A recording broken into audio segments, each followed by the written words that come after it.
barely 6 weeks after winning their first championship in 53 years, the Knicks are already dealing with a genuinely uncomfortable front office shakeup, and a departed champion just dropped a cryptic hint suggesting the organization wasn't fully honest about why he had to leave. I've gone through every piece of this developing story, every quote, every departure, every insider report, and I'm going to break it all down for you right now. So before we get started, go ahead and hit that like button and subscribe to the channel, because there's genuinely more happening behind the scenes than most fans probably realize. Let's start with the front office news that's just starting to make waves. Gerson Rosas, the Knicks Senior Vice President of Basketball Operations, is no longer with the organization. According to Hoops Hype's Michael Scotto, Rosas himself hinted at his own departure in a recent Instagram post, suggesting this wasn't necessarily a case of the team simply cutting ties, but potentially something closer to a mutual decision, or Rosas choosing to move on himself. Details remain limited at this early stage, but losing a senior front office executive this soon after a championship is exactly the kind of behind-the-scenes shakeup that tends to catch fans off guard, especially for an organization that spent the past few months being celebrated for exactly the opposite reputation: stability and continuity. Front office departures like this rarely happen entirely in a vacuum, and the timing alone, landing right in the middle of a pivotal offseason full of contract and roster decisions, is enough to make plenty of people wonder what internal dynamics might have contributed to it. It's worth remembering Rosas' own background here too. He previously served as the Minnesota Timberwolves president of basketball operations before joining the Knicks front office, bringing genuine senior-level executive experience to Leon Rose's staff. Losing someone with that kind of URSM, even amid a wildly successful championship season, raises real questions about what internal conversations might have led to this exit, especially with the timing landing right in the middle of an off-season already packed with difficult roster and financial decisions. Now let's shift to the story that's generating even more attention right now: the increasingly public tension surrounding Mitchell Robinson's departure to the Boston Celtics.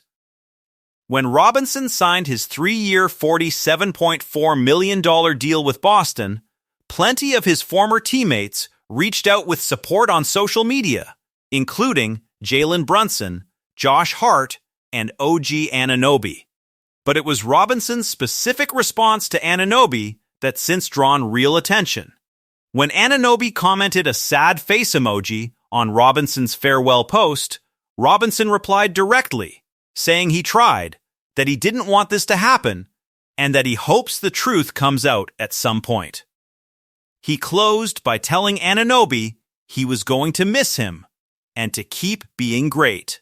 Robinson also posted a broader farewell message to the entire organization, telling fans and the Knicks that the past 8 years had been the highlight of his life, thanking everyone for the journey and the opportunities, and saying he'd always have love for where it all started, adding that once a Knick, you're always a Knick. That phrase, "hopefully the truth comes out," is doing a lot of heavy lifting in that response.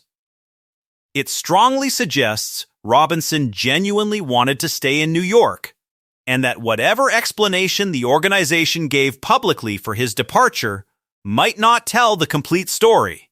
Robinson had spent his entire 8-year career with the Knicks since being selected in the second round of the 2018 draft, going from a rookie on a team that finished 17-65 all the way to grabbing the final offensive rebound that helped clinch this year's championship. For a player with that kind of history to hint publicly that the team didn't reciprocate his desire to stay, even in a relatively restrained, diplomatic way, is a genuinely notable moment, especially given how measured and respectful Robinson has generally been in his public comments throughout his career. The basketball world didn't let that comment slide quietly either. NBA legend Kevin Garnett didn't hold back, publicly blasting the Knicks for letting Robinson leave, saying he was genuinely mad on New York's behalf. Garnett's frustration reflects a sentiment plenty of fans have shared too, watching a beloved, homegrown champion depart for a direct Eastern Conference rival just weeks after helping deliver a title. Coming from someone with Garnett's own history and standing in the league, that kind of public criticism carries real weight and only added more fuel to a story that already had plenty of attention surrounding it. It's also worth remembering the context around why this decision happened in the first place.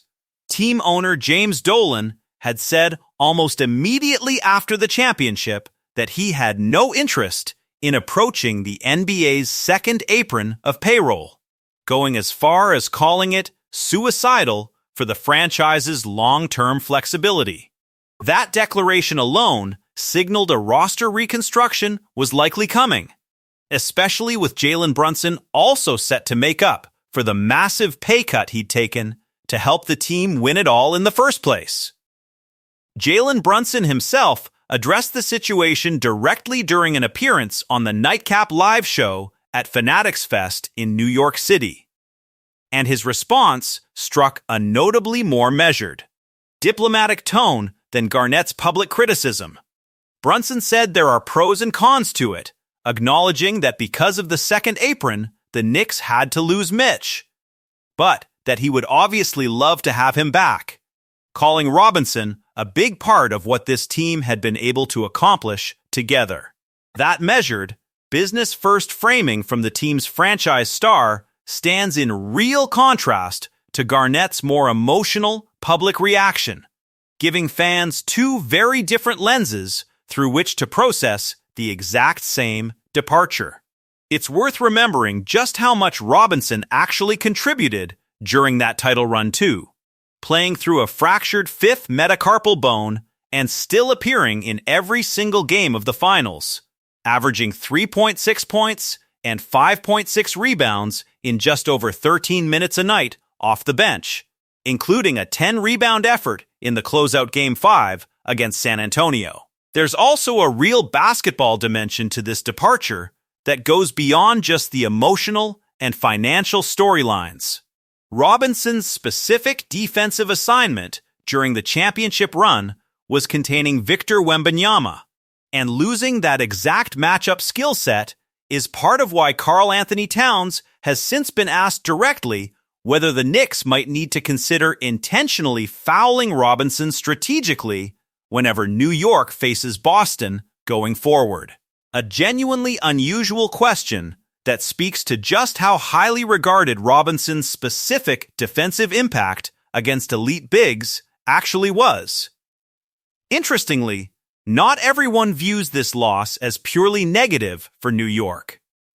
Some analysts have pointed out real positives buried in letting Robinson walk, arguing that, on a pure talent basis, Robinson may not have even been clearly better than the players the Knicks have available to replace him, and that the situation could ultimately work out in the team's favor by forcing genuine roster flexibility that a second apron team desperately needs. Others have gone further, suggesting the Knicks are actually fortunate they can't immediately find a true one-for-one Mitchell Robinson replacement right now, since patience at the position may ultimately serve the front office better than rushing into an overpay just to fill the exact same role. It's a genuinely contrarian take, but one that at least offers a more optimistic counterweight to all the emotional and public frustration surrounding the exit. Even Celtics fans themselves have reportedly started souring on the Robinson pickup in certain corners of social media.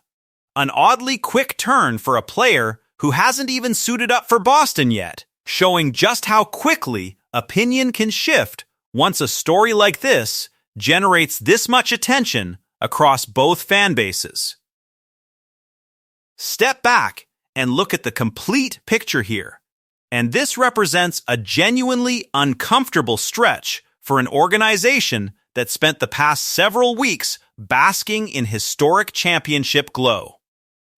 Losing a senior front office executive, watching a beloved homegrown champion hint publicly that his departure wasn't the full story, and fielding public criticism from a Hall of Famer all within the same short window is a lot for any organization to manage, even one coming off the best season in franchise history. How the front office handles the fallout from both of these stories, the Rosas departure and the lingering Robinson tension, could shape the tone of this entire title defense heading into training camp. So here's where everything stands. Gerson Rosas' departure from the Knicks front office adds a genuine layer of uncertainty to an organization still riding championship momentum, while Mitchell Robinson's cryptic comments about the truth eventually coming out have kept his exit to Boston as an ongoing storyline rather than a settled matter. Jalen Brunson has struck a measured, understanding tone about the second apron reality that forced the decision, while Kevin Garnett and plenty of fans continue expressing genuine frustration over how it all played out. For a franchise that just ended a 53-year title drought, these are exactly the kind of complicated, behind-the-scenes storylines that come with the territory of sudden, sustained success. So tell me what you think. Do you believe Mitchell Robinson's hint that the Knicks weren't fully honest about why he left? Or do you think this is simply the natural sting of a difficult second apron-driven business decision? And how concerned are you about the Gerson Rosas front office departure this early in the offseason? Drop your thoughts in the comments below, and don't forget to like this video and subscribe to the channel so you catch every update as it happens. I'll be back soon with more Knicks news.